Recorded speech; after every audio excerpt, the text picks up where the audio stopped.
The words we're speaking now is not our original mother tongue. It's body language. And when you meet people and you get a feeling about them, right? Uh, Yeah. Yeah. that's intuition, that's your gut feeling, that's what they're saying or not saying and what they're expressing. And you get a sense of them. And your body and your energy is trying to alert you.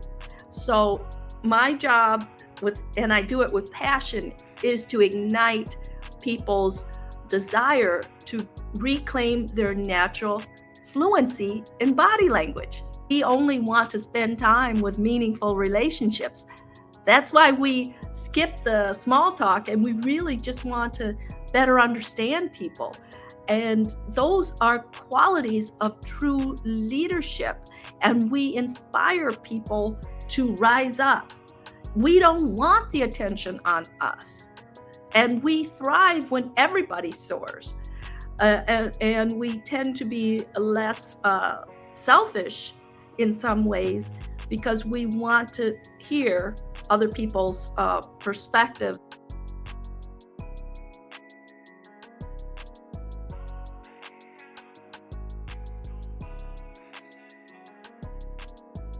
What's up, everybody? This is Terrence Lee, aka the Introvert Leader. Welcome to Quiet Voice, Fearless Mind. And I am super excited about today's episode. I have a very special guest on, and we're going to be having an interesting conversation, really a free-flowing conversation. We're going to be talking about a number of different things.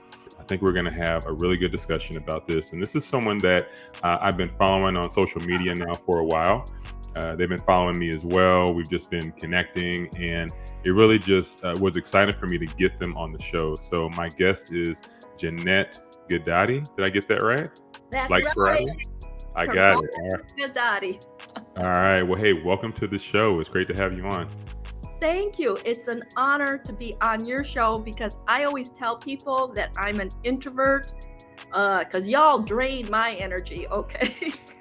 And Terrence knows what I'm talking about, but I think for many people, it's hard for them to believe that I'm an introvert. And we're going to talk about that. Absolutely. Absolutely. So one of the things that, Janette, I would love for you to do is to talk about what you do, because I think that it's such a unique role. It's such a unique niche that you found. And honestly, I don't know anyone else that does what you do. So can you just talk a little bit about your specialty and what you do? Yes, Terrence, all of us, every single one of us was a body language expert before we were born. Before we said our first words, from 0 to 2, we were the best body language experts. And then we grew up and we went to school and we became amateurs. So my job is to have people reclaim our birthright, reclaim our natural fluency in body language. Body language, the words we're speaking now is not our original mother tongue. It's body language. And when you meet people and you get a feeling about them, right? Uh, Yeah. Yeah. that's intuition, that's your gut feeling, that's what they're saying or not saying and what they're expressing. And you get a sense of them. And your body and your energy is trying to alert you. So my job and I do it with passion, is to ignite people's desire to reclaim their natural fluency in body language. Wow. Wow. So it's interesting. So you talk about how it's like we were born with that ability, but Absolutely. at some point it's like we lose it, or it shifts. And so what causes that shift? I mean, it's just interesting to me because Mhm. body language is not something that gets talked about a lot, right? Oh, and A it lot should. of It should. Yeah. Yeah, Yeah. a lot of people talk about communication. Well, this is how you communicate. This is how to be a better speaker. This is how to be a better this and better that. But you don't hear people talk about, hey, this is how you improve your body language or being able to interpret body language. So, Exactly. what do you think causes that shift in people where we lose that? It's learning the spoken language And then school focuses on ABCs and Yeah. sentence structure and grammar and oral presentation. But all of that is a fraction of what the body reveals. And the body reveals it faster than the part of our brain that focuses on language and interprets language. So, whatever you're expressing or whatever you're noticing in other people, no matter what the words they're saying, the body, you notice if the body language is congruent or not congruent, matches the words or not. So if the words say one thing and the body says something else, Terrence, what are you going to believe? The words or the body, right? And, Right. and Terrence and I and any other introvert have a leg up on body language Yeah. because, and you wonder why, it's because introverts tend to be quieter than extroverts. And so it's not that we're shy, but we're observing and we're noticing, and we're noticing what's going on in the environment. We're attuning to the person who's talking to us. And we don't want to be the center of attention. We want to observe what's going on.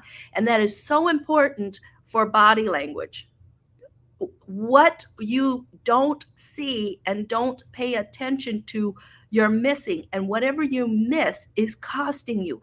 It's costing you more than you ever realize, because the clues are always there. You know, when somebody says, "Oh man, I was blindsided."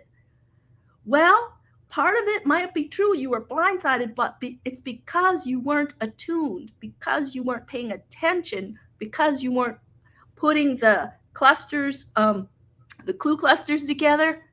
Mm-hmm. Because the clues, Terrence, are always there. Wow. So you're saying you said a lot right there. There's a lot I want to unpack with that. So observation. I talk a lot about how I feel like introverts just have a natural gift of observation.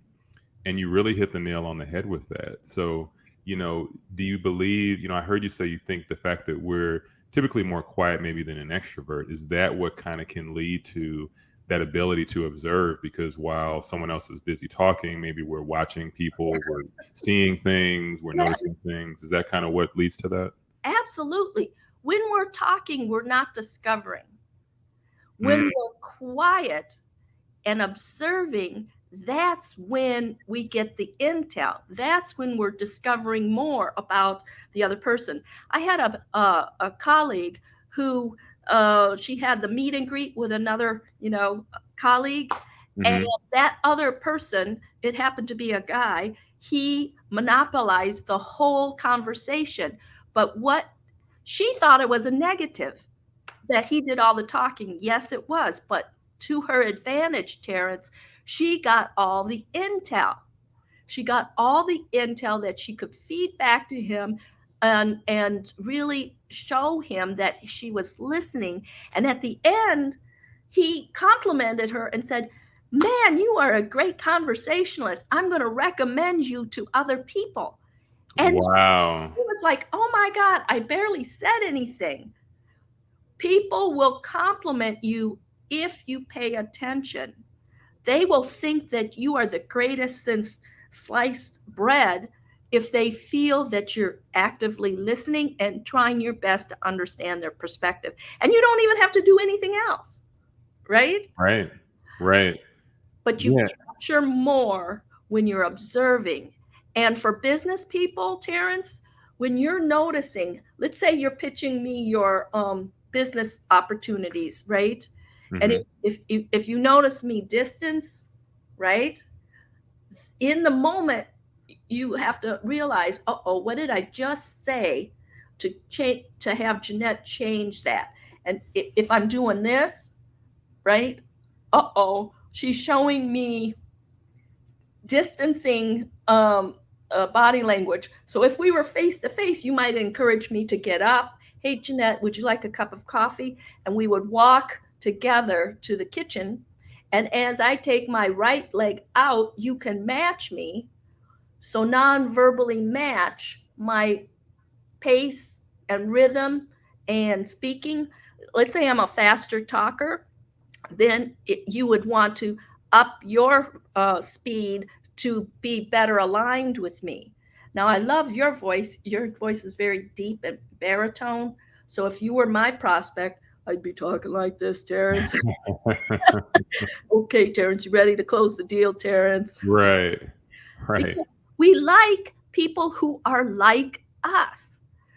So introverts can really have the advantage when we pay attention and better align our prospect style, our so that we align with our prospects and ask strategic questions because we're actively listening.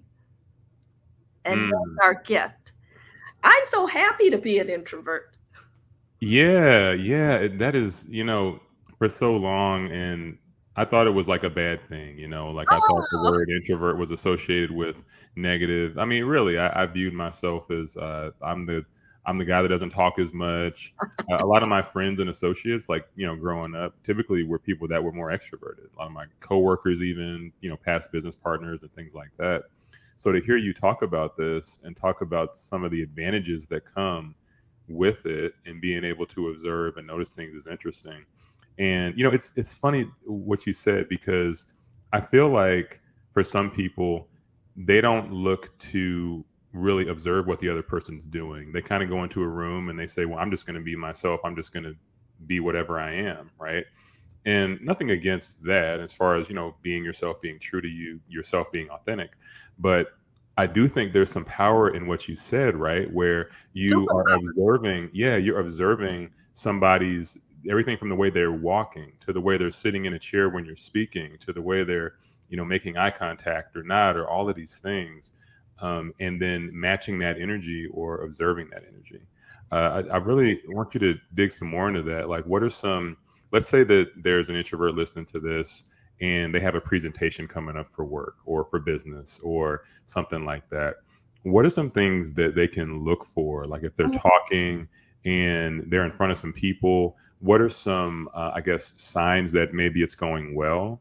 What are some signs that maybe it's not going so well? Like, what are some things they can maybe look out for? Well, I always start with the feet first.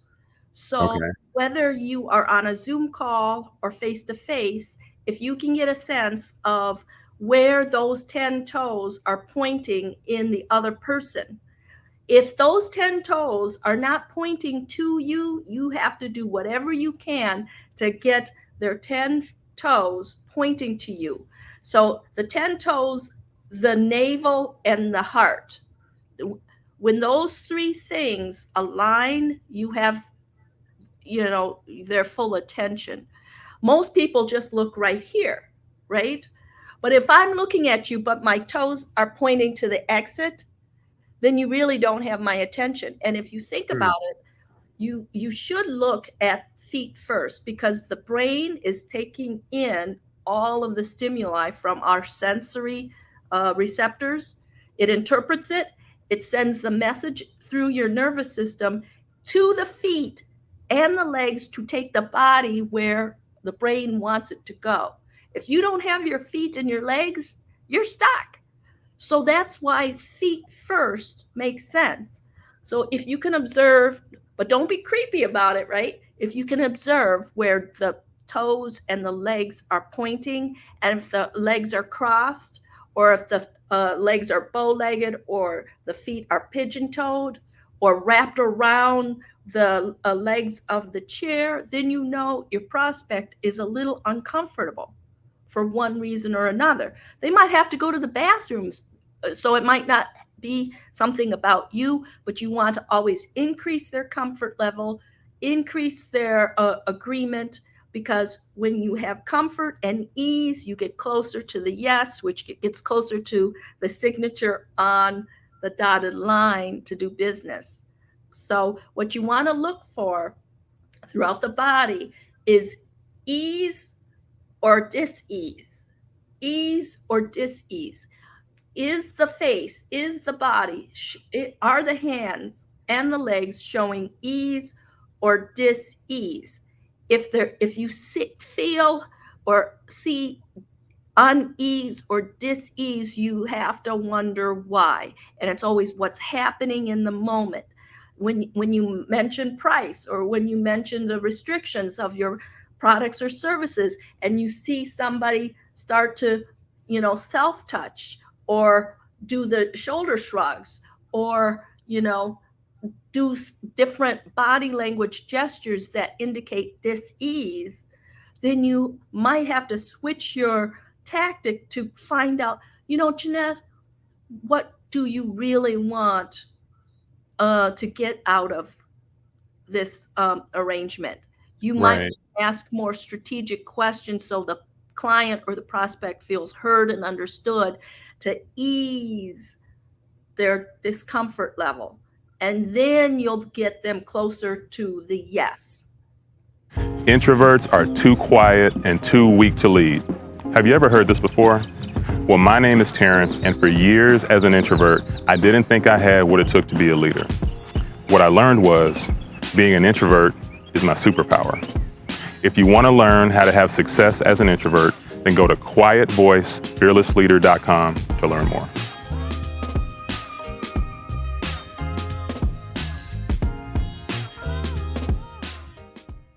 Wow. Wow.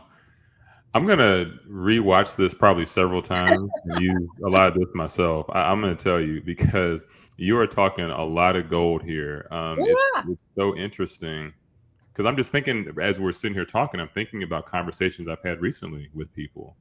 And I'm trying to think back through what their body language was like. I'm Oh my trying to gosh. Yeah. really think about those situations. And there's so many just small nuanced things that you don't realize Yes. happening in the moment, Yes. Yes. There are so many nuances, Terrence. When I have my boot camp courses, and the clients, or the students, or the attendees in the workshop watch 1 minute of a clip, and I'll say, notice whatever you notice. Okay, they'll notice it, from their perspective. But when we break it down, and I say my analysis, they're like, oh my God, I didn't see that, but it was right there. So Right. I'll give you an example, folks. You know how we're doing a lot of Zoom calls? Okay, everybody who's listening, and Terrence and me, do a single shoulder shrug with your left shoulder, just your left. Okay. Now do a natural double shoulder shrug. Okay. So if you ask your client or prospect, hey, where do you want to go to dinner? I don't know. So if it's a symmetrical shoulder shrug and it's fast, they're really telling you, yeah, I don't know, whatever everybody agrees to. But a single shoulder shrug, depending on what's happening, really, let's all do it together. A single left shoulder shrug. Do you feel how different that feels than just the natural? Okay, the natural is so much easier, but a single one. So if your prospect shows you a single shoulder shrug, that is a hotspot clue. Uh-oh, something just happened where Janette didn't feel sure, or Janette was uneasy about that comment or question that she gave a single shoulder shrug. Okay? That's just one single shoulder shrug. Okay, but one piece of the puzzle is only one piece of the puzzle. You have to connect more puzzle pieces. Remember when we were kids, Terrence, and we played with puzzles? Mm-hmm. If Yep. you just had one piece, it's just one little piece. A single shoulder shrug is just one piece. But if you start noticing all the other nuances and you cluster the clues, then you get a picture of, wow, this is what's happening right now. And I'll give you an example of how important that shoulder shrug was. Recently, I did the analysis on Alex Murdaugh. He was an attorney. Now he's disbarred in South Carolina. He shot and killed his 22-year-old son, blew his brains out. Oh, I heard about that. Yeah. Yeah. And he tried to tell the cops that he wasn't there. Luckily, the 22-year-old, what do 22-year-olds always do? They're always on their phone doing Snapchat, Twitter. So the boy was able to capture dad in the video moments before he was shot and killed. That saved him. That brought the evidence into court to dispute the defendant's claim. But in the cop car, okay, pretend like you're the officer and I am Alex. Mm-hmm. You ask me, so just shoot me the answer. So Janette, what happened? Go ahead. Oh, yeah. Oh, actually, okay. Oh, so Janette, what happened? Well, I was at the house. You see that? Yeah. So you doing the trigger question. A is the antecedent or the trigger question. So Janette, what happened? And I give you this cockamamie, single shoulder shrug. That's one piece. And here's what else he was doing. You see my leg? He was Uh-huh. he was doing the fanning of his leg closest to the passenger door, and he was really uncomfortable. He was doing this and Yeah. hiding his privates with his hand. He had a Kleenex, but he wasn't crying. And here's another thing. Okay, he was doing a cry episode where he was pretend crying, and look what I was doing. Look what he was doing. He was feeling his tear ducts right here, Mm-hmm. and he was doing this. He was doing this. Now, if you just found out your two beloved family members, your wife and your 22-year-old son, were blown to bits, and you were crying, I don't know. I don't think you were going to feel if those were real tears or not. But you see, when he's faking it, and if he was guilty, which he was, do you see why he would try to make himself cry? And Yeah. and there were no tears on the Kleenex. So he was pacifying with the Kleenex, and he was doing unusual behavior that you see each one of those were a puzzle piece. So as I was analyzing him, he did not appear to be credible in his words and his body language and his alibi, and thank goodness he was convicted. Wow. Wow. Yeah, I remember watching that. I think there was a special on Netflix about all that, and that's what I saw. And so when you brought that up, and it's interesting. I would think that people with your skill set, like law enforcement and a lot of different agencies would probably want to work with someone like that, right? Because if you have a Exactly. criminal or if you have somebody and they want to know, hey, is this person telling the truth? Are they lying? You have Mhm. like a body language expert, So I don't know. Maybe that's a field that introverts would maybe thrive in because of that skill of observation. It's interesting Observation. that you mentioned that. And the superpower of knowing body language, knowing how to detect and decode body language, is it gives you in the moment intel. In the moment intel, you see the hotspots appearing in the moment, which gives you a competitive advantage, because Yep. then you can navigate through those tough conversations to build better ease, comfort, and alignment for a prospect to get you closer to the yes, or get you closer to the truth, depending on the situation and the relationship. Would you rather know the intel in the moment, or would you rather know it when it's too late? It's Right. better to know in the moment, because it gives you the advantage to then navigate and change up your strategy if needed. And also, let's say you're an interviewer, okay, or you're law enforcement, it helps you tailor your questions more strategically based on what you see and based on what you know about statement analysis and body language. Another example about statement analysis for Alex was the cop asked, so do you know the birth date of the boy who was murdered, the son? Now, Hmm. it was interesting because the 22-year-old son's name was Paul, and he's the one who got murdered. But the defendant ponied up the name and the birth date of his older son, and the older son had nothing to do with the murder. So right there tells you that this father had more priority to mention the older son who wasn't involved in the scene. The cop didn't ask him about the older brother. It just showed that the father was closer to the older son than the boy who was just murdered. And that happened with John Benet Ramsey, where the father mentioned John Benet before the older son when Larry King was asking about the birth dates of the kids.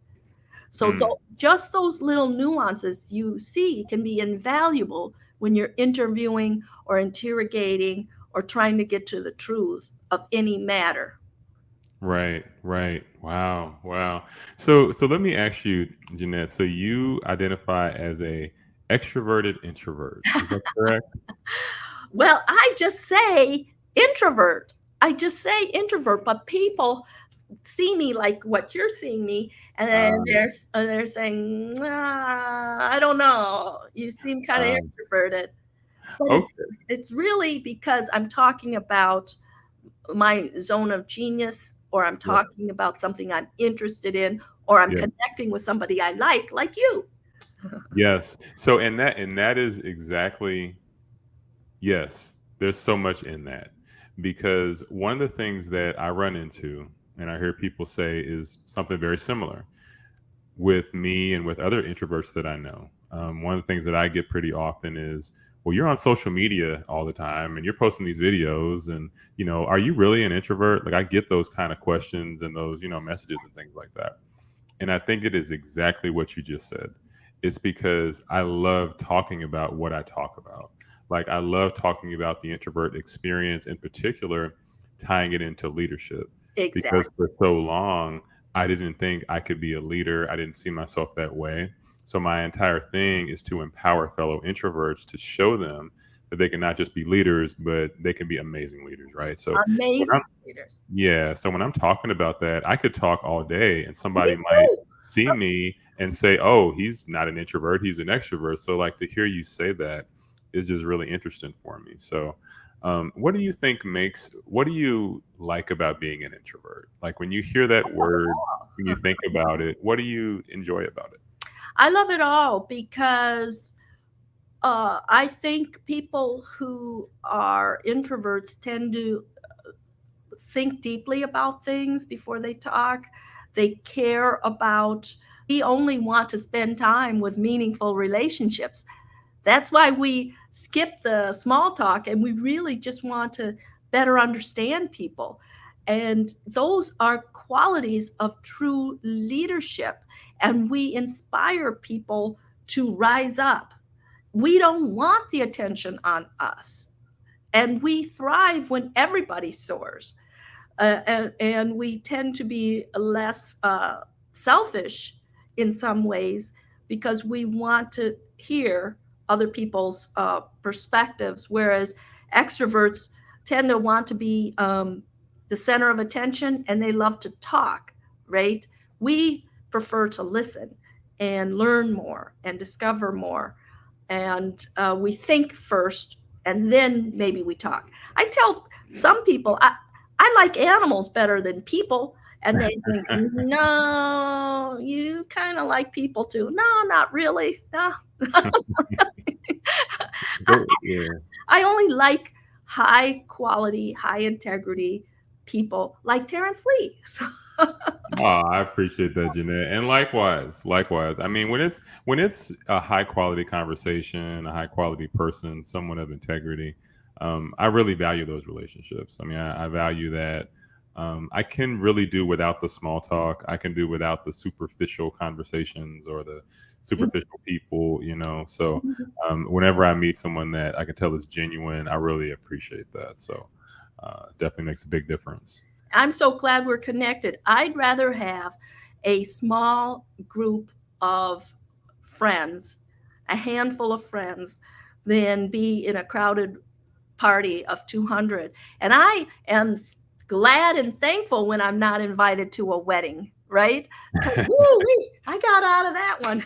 So, Yeah, those weddings and like big crowd events and stuff. I mean, like I can do it for a certain period of time, but I have this like wall, this social wall, and when I hit that wall, it's like time to go. I time to don't know go. about you, but it's just when I hit that, it's like, all right, where's the exit? Because our energy is drained at that point. We give, introverts give a lot uh, when we are engaged Yeah, in meaningful relationships, but we enjoy our private time to rejuvenate and to, enjoy what we enjoy. And we enjoy our own company. So if you don't hear from us for a while, eh, it's more about us trying to recharge and do what we want to do. And maybe this is true for you, Terrence, as well, but it's hard to get me anywhere, for a social event. But once I'm there, I'm okay. But the hardest part is getting me there. yes, Do you yeah, find that true too? absolutely, yes. It's like there'll be something coming up, and you have to like talk yourself into it. It's like I don't feel like doing this right now, you know. But then most of the time, once I'm there, and if it's good people, good environment, I'm good. It's just, but the getting there, yes, Getting there. that is See, the tough part. see, now you know I'm a real introvert. What's your Myers Briggs four-letter description? So I am a INFJ. Me too. So okay, wow, okay, yeah. So the advocate, I believe, is what it's called. I think Martin Luther King Jr. was an INFJ. There are a lot of yeah, very well-renowned people with that specific personality type. So yeah, I've been digging a lot more into Myers Briggs and learning a lot more about Mhm, it, and mhm. it was kind of scary, honestly, when I did it because it was so accurate. It was very accurate. It's like these people are in my head. Which is reconfirming who you are and the genuineness of who you are. And yes, and introversion is a spectrum. So I kind of hover in the middle. Sometimes I'm an INFJ, and depending on the questions, I can lean over towards thinking, but INTJ. But I think for introverts, we have the advantage because we can appear to be extroverted if it's in our zones of genius, or if we're really enjoying somebody's company, right? But extroverts may not be able to tap into their introversion as well as we can Right. with giving it our all when we're in public. So we can be introverted as well as extroverted depending on the topic and who we're engaged with. Yeah. Wow. Now, okay. Now that is really interesting what you said.